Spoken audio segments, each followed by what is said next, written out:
कल तूने गीता जी का 7वां अध्याय पढ़ा था। 7वें अध्याय के 12 से लेकर 15 तक और 20 से लेकर 23 तक इन श्लोकों में ये जिनकी तू पूजा करता है, इन तीनों गुणों में से तू शंकर और विष्णु जी की, तमोगुण शंकर और सतोगुण विष्णु जी की पूजा करता है। हाँ जी, तो क्या लिखा तेरी गीता जी ने? खोल एक बार फिर। तो परमात्मा ने दिखा कि देख पढ़ के। पुणात्मा, आज से 600 वर्ष पहले परमात्मा ने यह ज्ञान सुनाया था जो आज दास सदग्रंथों में आपके रूबरू करा रहा है। गीता जी हिंदू समाज के अंदर एक बहुत सिरोधार्य और अच्छा सदग्रंथ माना जाता है और है, लेकिन इसके अंदर लिखा क्या है ये हमें आज तक नहीं पता था। परमेश्वर कबीर जी ने 600 वर्ष पहले बताया था, क्योंकि वो परमात्मा है।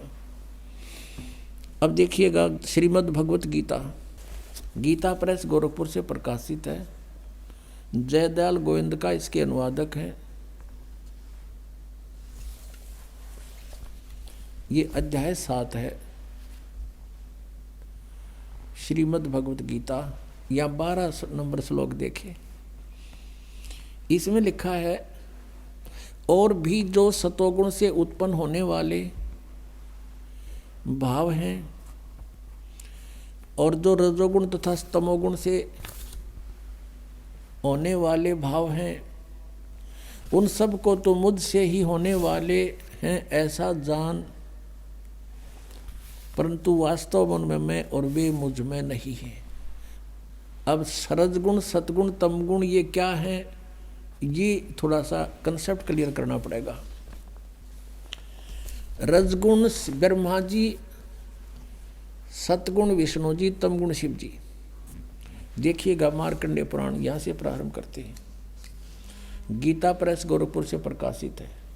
सचित्र मोटा टाइप गीता प्रेस गोरखपुर से प्रकाशित है। ये प्रकाशक के में मुद्रक हैं। गीता प्रेस गोरखपुर, गोविंद भवन कार्यालय, कोलकाता का संस्थान। ये इनके फैक्स और फोन नंबर है। इसके 123 पृष्ठ पर देखिएगा। 122 से शुरू करेंगे पहले हम, यहाँ देखना। अब मार्कंडे जी बोले मुने, अब यहाँ पढ़ेंगे हम 123 पे। इस तरह स्वयंभू परमात्मा की 3 अवस्थाएं हैं। रजोगुण प्रधान ब्रह्मा, तमोगुण प्रधान रुद्र, सत्व प्रधान विश्वपालक विष्णु हैं। ये ही 3 देवता हैं और ये ही 3 गुण हैं। स्पष्ट हो गया? ब्रह्मा विष्णु महेश कहो चाहे तीनों गुण कहो, रजगुण कहो चाहे सतगुण कहो, तमगुण कहो, यही 3 देवता हैं और यही 3 गुण हैं। इससे बढ़िया से कंसेप्ट तक है, हम क्लियर होए को ना, फिर भी और दिखाएंगे। अब ये कहता है कि ये तीनों गुणों से जो रहा है इसका निमित्त कारण मैं हूँ। काल कह रहा है, गीता का ज्ञान कौन दे रहा है? श्री कृष्ण में प्रवेश करके यूं काल बोल रहा है और ये कह रहा है कि ये जो कुछ भी ये हो रहा है ना, रजगुण से ब्रह्मा जी से भी उत्पत्ति, यानी सभी जीव इस रजगुण के इंजेक्शन लग जाने से, इसके प्रभाव से हम संतान उत्पत्ति करते हैं। यहाँ की फिर ठाठ बाट की जो इच्छा करते हैं, ये रजोगुण के दबाव से, श्री ब्रह्मा जी के दबाव से। और फिर सती थी एक दूसरे ममता मोह हमारी फंसी हुई जीव के बस का नहीं। और फिर संहार तमोगुण से, शिव जी से। ये तीनों कहता है मैं ही इसका मुख्य कारण हूँ, मेरे ही कारण हो रहे, क्योंकि इसको श्राप लगा हुआ है 1 लाख मानव शरीरधारी प्राणियों का निताहार करने का। कहता है इन तीनों का निमित्त कारण मैं ही हूँ, पर मैं इनसे बाहर हूँ, इनसे न्यारा हूँ। 21वें ब्रह्मांड में और इस एक ब्रह्मांड के अंतिम छोर पे रहता है, गुप्त स्थान पे। उसके लिए देखिए शिवपुराण, संक्षिप्त शिवपुराण, और ये गीता प्रेस गोरखपुर से प्रकाशित है। इसके अनुवादक हैं हनुमान प्रसाद पोदार। गीता प्रेस गोरखपुर से ये प्रकाशित है और मुद्रित है। इसके 110 पृष्ठ पर आपको दिखाते हैं। रुद्र संहिता और संक्षिप्त शिवपुराण, पृष्ठ 110 और 9वां अध्याय समाप्त होता है इसके लास्ट में। इस प्रकार ब्रह्मा विष्णु तथा रुद्र इन 3 देवताओं में गुण हैं। रजगुण ब्रह्मा, सतगुण विष्णु, तमगुण ये शिव जी शंकर। परंतु शिव गुणातीत माने गए, वो इनसे न्यारा है, गुणातीत, इनसे अलग। ये काल है, सदा शिव कहो, महाशिव कहो, काल कहो, काल रूपी ब्रह्म कहो, ये वो अलग है। श्रीमद् देवी भागवत और कंसेप्ट क्लियर करते हैं जो संस्कृत सहित है, और बम्बे श्री कृष्ण दास वेंकटेश्वर प्रेस से मुद्रित है, ये देखिएगा। श्रीमद् देवी भागवत है ये।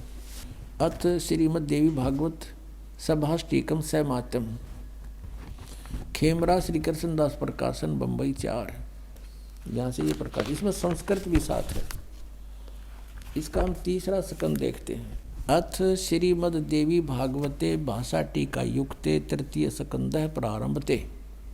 इसके 11 नंबर पृष्ठ पर हम आते हैं। 5वें अध्याय का ये 11 नंबर पृष्ठ है। 5वें अध्याय का 8वां श्लोक पढ़ते हैं। इसमें संस्कृत भी साथ है। इसमें कोई बात खत्म हो जाती है, कोई नो कह कि नहीं। अब 5वें अध्याय का 7वां श्लोक है, 8वां 7वां इधर है। हे माता, यदि हमारे ऊपर सदा आप दया युक्त हो, शंकर भगवान कह रहे हैं, तो हमको तमोगुण में किस प्रकार प्रदान किया है? ब्रह्मा रजोगुण और हरि सतगुण युक्त किस प्रकार किए हैं, युक्त क्यों किए हैं, क्यों किस प्रकार किए हैं। अब यहाँ हम 8वां देखते हैं, संस्कृत भी देखते हैं हम, क्योंकि ये देवनागरी लिपि है। ये 7वां समाप्त हुआ, 8वां यहाँ से शुरू होता है। यदि दया धर्मना न सदाम्बिके कथम अहम विहित है। शंकर भगवान कहते हैं, यदि तू हमारे पर दयालु है तो इसे बुंडे कुकर्म में हमने क्यों लगा रही है, और क्यों हम इस एक के गुण युक्त बना दिए, हमारे बस की बात नहीं। कथम अहम विहित है, किस प्रकार मैं बना दिया, तमोगुण है। और कमल जय यानी कमल से उत्पन्न होने वाले ब्रह्मा जी को रजोगुण संभव, रजोगुण क्यों बना दिया। सुविहित विहिता किमो सतोगुण हरि, विष्णु को आपने सतगुण क्यों बना दिया। अब ये फाइनल हो गया। अब गीता जी के इस पवित्र ग्रंथ में हम समझ सकेंगे, ये कोड वर्ड हैं, और कोड वर्डों को टीचर बता सकता है, स्टूडेंट नहीं समझा करती। हमारे जो टीचर थे, जिनको हम विद्वान समझते थे, संस्कृत भाषा जानते हैं, वो अध्यात्म ज्ञानहीन थे। उनके मोतिया बंद हो रहा था अज्ञान का। अब दिखाते हैं आपको वही सदग्रंथ हमें क्या बताना चाहते हैं। यही श्रीमद् भगवत गीता, ये वही जो आपको अभी दिखाई थी। अब नए अध्याय 7 का हम फिर पुनः वो 12वां श्लोक पढ़ते हैं। ये 12वां श्लोक है। और भी जो सतोगुण से उत्पन्न होने वाले भाव हैं, और जो रजोगुण तथा तमोगुण से उत्पन्न होने वाले भाव हैं, उन सब को मुझसे ही होने वाले हैं ऐसा जान, परंतु वास्तव में उनमें मैं और वे मुझ में नहीं हैं। आगे देखना 13वें में क्या कहा। गुणों के कार्य रूप सात्विक, राजस और तामस, इन तीनों प्रकार के भावों से ये सारा संसार प्राणी समुदाय मोहित हो रहा है। इन तीनों गुणों से परे, रजगुण ब्रह्मा, सतगुण विष्णु, तमगुण शिव जी से परे मुझ अविनाशी को नहीं जानते। ये कहते हैं, काल कहता है, ये ब्रह्मा विष्णु महेश से ऊपर मुझे नहीं जानते। सारा संसार इन्हीं तक सीमित है। अब 14वें श्लोक में क्या कहा है, क्योंकि यह अलौकिक अर्थात अति अद्भुत त्रिगुणमयी मेरी माया, रजगुण ब्रह्मा, सतगुण विष्णु, तमगुण शिव जी के द्वारा फैलाया गया जाल, ये बड़ी दुस्तर है, बड़ी खतरनाक है। और जो व्यक्ति मुझको निरंतर भजते हैं, वे इस माया का उल्लंघन कर जाते हैं। यानी जो ब्रह्म साधना करते हैं, वो इनसे ऊपर उठ जाते हैं, इनसे अधिक लाभ प्राप्त करते हैं, जो ब्रह्मा विष्णु महेश से ज़्यादा लाभ वो महास्वर्ग में चले जाते हैं। इसका भाव ये है। अब देखियो 15वें श्लोक में, 7वें अध्याय के 15वें श्लोक में गीता जी में कितना कमाल कर दिया। माया के द्वारा जिनका ज्ञान हरा जा चुका है, त्रिगुण मई माया, रजगुण ब्रह्मा, सतगुण विष्णु, तमगुण शिव जी से आगे वो किसी को मानने को तैयार नहीं। इनकी बुद्धि वहीं तक बंद होगी।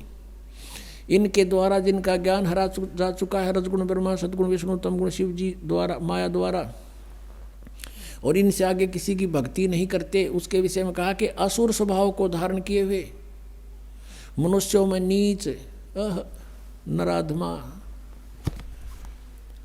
और दूषित कर्म करने वाले मूर्ख, दूषित कर्म करने वाले मूढ़ लोग मुझको नहीं भजते। यानी इस सीधा सा अर्थ हो गया कि कोई भजने की बात है, ब्रह्मा विष्णु महेश की पूजा करते हैं वो, ये गीता ज्ञानदाता कहता वो मुझे नहीं भजते, क्योंकि ये काल बोल रहा है। अब फिर पढ़ो 15वां 7वें अध्याय का, कहते माया के द्वारा जिनका ज्ञान हरा जा चुका है, त्रिगुणमयी माया, रजगुण ब्रह्मा, सतगुण विष्णु, तमगुण शिव जी तक जिनकी बुद्धि बंद हो ली और की नहीं सुनते कति, असुर स्वभाव को धारण किए हुए, राक्षस स्वभाव को धारण किए हुए, मनुष्यों में नीच और दूषित कर्म करने वाले मूढ़ लोग मुझको नहीं भजते। पुण्यात्माओं, ये कोड वर्ड हैं, सांकेतिक शब्द हैं, इनको टीचर ही समझकर आगे स्टूडेंट को बताया करते हैं। इसका क्या अर्थ बना है कि जैसे जो रजगुण ब्रह्मा, सतगुण विष्णु, तमगुण शिव जी की पूजा करते हैं वो राक्षस स्वभाव को धारण किए हुए, गीता जी में लिखा है, और दूषित कर्म करने वाले मूर्ख, मूढ़,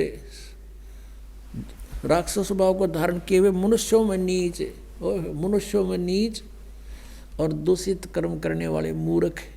गीता ज्ञानदाता यानी ब्रह्म कहता है मेरी पूजा भी ना करते ये। एक समय एक भस्मागिरी नाम का एक तपस्वी था, तमोगुण शिव की साधना करता था, और भगवान शिव के गेट के सामने धरना धर दिया, ऊपर को पैर नीचे को शीश करके शिरासन पर 12 वर्ष खड़ा रहा। एक दिन पार्वती के प्रार्थना से भगवान शिव से कहा पार्वती जी ने कि आप तो देवों के देव हैं, महादेव हैं, आपका भगत क्या मांगता है, इसको देव यहाँ से चलता करो, इसको समय सुबह सुबह माथे लग गई हो यहाँ पर। भगवान शिव ने कहा कि बोल भाई भस्मागिरी क्या मांगता है। भस्मागिरी ने कहा कि आप वचनबद्ध हो जाओ प्रभु तब मांगू। शिव जी ने कहा वचनबद्ध हो गया बच्चा, मांग क्या मांगता है। वो खड़ा हो गया, फिर तो छोड़ दिया सिरासन, सीधा खड़ा हो गया, कहने लगा भगवान आप ये भस्म कड़ा दे दो। भगवान शिव जी के पास एक भस्म कड़ा था, हाथ में पहन रखा था, और कोई भी किसी की तरफ ऐसे करके उसके सिर पे करके नू कह दे भस्म, वो भस्म हो जाता था। इसका खूब पता था भस्मागिरी ने। अब उसने किस लिए तपस्या की थी भगवान शिव जी की कि पार्वती को तो पत्नी बनाऊंगा, भस्म कड़ा लेकर शिव जी ने मारूंगा। जो ही भगवान शंकर ने वो कड़ा निकाल कर दे दिया कि ले बच्चा। भगवान शिव ने सोचा था यो जंगल में रहता है, अपनी रक्षा के लिए लेता होगा राक्षसों से। भगवान शिव ने ये भी ना पता था तेरा दुश्मन है, भगत नहीं। हाथ में कड़ा आते ही कहने लगा ओले शंकर होशियार, तुझे मारूंगा, पार्वती को पत्नी बनाऊंगा। अब जो तेवर बदले दिखे श्री भगवान शंकर जी ने, तमोगुण शंकर ने, और अपने पुजारी की से के, तो भगवान शिव जी ने वहाँ से फिर खका उठा दिया, 100 की स्पीड पकड़ दी, भाग लिए जोरते, पीछे पीछे भस्मागिरी, आगे आगे भगवान, पाछे पुजारी, आगे और भगवान, और उनका सांग लेकर रहा वहाँ पे। अब कहते हैं फिर विष्णु रूप में परमात्मा आए, पार्वती रूप में, और उसको कहा भस्मागिरी डट जा, क्यों भाग रहे हो। आप मेरे लिए ही तो प्रयत्न कर रहे हो, रुक जाओ कि पहले मैंने इसका काम कर लेने दे, फिर रुकूंगा। भस्मागिरी कहता है पहले शंकर न मार लो फिर बात करूंगा तेरे से। तो भगवान रूप, पार्वती रूप में भगवान ने कहा कि देखो आपके पास भस्म कड़ा है, वो आपके पास निकट थोड़ा आ सकता है, और आप आओ मेरे साथ, कुछ बैठेंगे बातें करेंगे। वो डट गया, रुक गया। तो फिर वो कहने लगी डांस करके दिखा मुझे। भस्मागिरी कहता मैं तो साथ भक्ति तपस्या करनी आदमी हूँ, मैंने डांस तो ना करना, तक ना डांस तक करके दिखाना पड़ेगा तब मैं प्रसन्न होंगी। तो उन्होंने बोला, करने लग गया डांस कि मैं बताती हूँ ऐसे करो नो करके, और जो उनसे हाथ में कड़ा था वो सिर पर करवा लिया, और कर ऊपर और कर। जब ऊपर आ लिया, जब उन्होंने कह दिया भस्म, वो भस्मागिरी मर गया, भस्मासुर कहलाया। फिर उसके बाद वो राक्षस। फिर विष्णु रूप धारण करके वहाँ पहुँचे भगवान शंकर, जहाँ एक्सप्रेस हो जा रहे थे, वहाँ जाकर खड़ा होके कि डट जा भोलेनाथ, डट भगत भाई, रुक जा। अब देखा विष्णु जी है, भागले आ जा, भागले। बोला कहाँ, क्या क्यों भाग रहे हो? कि भस्मागिरी ने मेरे से ऐसे ऐसे धोखा कर दिया। तो भगवान विष्णु रूप में परमात्मा थे, वो पूर्ण ब्रह्मा की रक्षा करते इनकी। कहने लगे कि देख वो मैंने मार दिया, ये तेरा भस्म कड़ा रहा, पकड़े ना जच्ची उसका, कि उसका तो बहुत भयंकर रूप, विकराल रूप था, वो नू कैसे दे दिया कड़ा। तो वापस आए, बताया कि ये राख पड़ी उसकी, यहाँ मरा वो। तो भगवान शिव जी का कलेजा ठंडा हुआ। आरामी न भगवान माने थे, यह कथा रोज पढ़ा करते कि भगवान भस्मागिरी का आगे भाग लिया शंकर जी। अगर अविनाशी होते, अजर अमर होते तो कहते आजा भाई, करके करेगा। जैसे कबीर परमात्मा को ऐसे काट दिया था, 50 टुकड़े कर दिए थे, उस शेख तकी ने करवा दिए थे, अरण्यों के न्यों खड़े हो गए भगवान सामने। और भी बहुत सी यातनाएं दी थी, पर मालिक उसमें गंगा में डुबो दिए थे, बाहर खड़े पाए थे। अपने आत्मा ये तमोगुण के पुजारी राक्षस कहलाया, भस्मागिरी नहीं, भस्मा असुर कहलाया उसके बाद वो। और रावण ने तप किया था, साधना भक्ति की थी इसी तमोगुण भगवान शंकर की, और अपनी ही यानी प्रतरिया को उठाना है महापाप, घोर पाप होता है अबला को उठा के जबरदस्ती लाना। और फिर वो भगवान उसके शिव जी के बड़े भाई की पत्नी यानी विष्णु की पत्नी तो माँ के तुल होगी, और शिव जी का पुजारी सीता ने ढा ले गया, कौड़ को वध कर दी, राक्षस कहलाया, कुत्ते वाली मौत मरा। और तमो इसका रजोगुण के यानी ब्रह्मा जी का पुजारी था हिरण्यकशिपु। अब उसने के जुल्म किया, बेटे का दुश्मन हो गया, राक्षस कहलाया। और कैसे उसका अंत हुआ। अब विष्णु जी के पुजारी जो सतोगुण के हैं, ये वैष्णु कहलाते हैं। एक समय कुंभ का मेला भरा हरिद्वार में, वहाँ पर ये सभी कुंभ के पर्व में स्नान करने के लिए, पर भी लेने के लिए जाते हैं। गिरी, पुरी, नागा, वैष्णो और ये अलग अलग अपने वहाँ अलग अलग ग्रुप में जाके इकट्ठे हो जाते हैं। गिरी अलग, पुरी नारे, सन्यासी नारे, नागा नारे, और वैष्णो अलग। और फिर स्नान करने के समय सभी प्रस्थान कर देते हैं अपने अपने मुखिया के पीछे पीछे। ऐसा ही हुआ। सबसे पहले नागा कति नंगे रहते हैं, वो हजारों की संख्या में थे, वो पहुंच गए वहाँ हर की पैड़ी पे हरिद्वार में, और सब पर स्नान करने की पोजीशन पकड़ गए। पीछे तो आगे वैष्णो साधुओं का पूरा ग्रुप, कोई हजारों की संख्या में। वो जाकर कहने लगे नागाओ तुम बाद में स्नान करना, हम सर्वश्रेष्ठ हैं। नागा कहने लगे नहीं, हम सर्वश्रेष्ठ हैं, हम त्यागी और वैरागी हैं, हम कोई वस्त्र भी साथ नहीं रखते, हम बिल्कुल नी इच्छा घूमते हैं, हम सर्वश्रेष्ठ, हम प्रथम स्नान करेंगे। वैष्णो साधु कहने लगे रे पशु की तरह तुम नंगे फिरो, टट्टी के हाथ भी ना धोते, शरण फिर दो, बाहर मरो, हम नहाएंगे पहले, आज तुम प्रथम नहाने वाले हो गए हो। कहने का भाव ये है, वो गंगा भी भूल गए, भगवान भी याद ना रहा, लट्ठम लट्ठा तीर निकाल लिया, तलवार काट ली, एक दूसरे का कत्लेआम कर दिया। 25,000 ये त्रिगुण उपासक कटके मर गए वहां पर।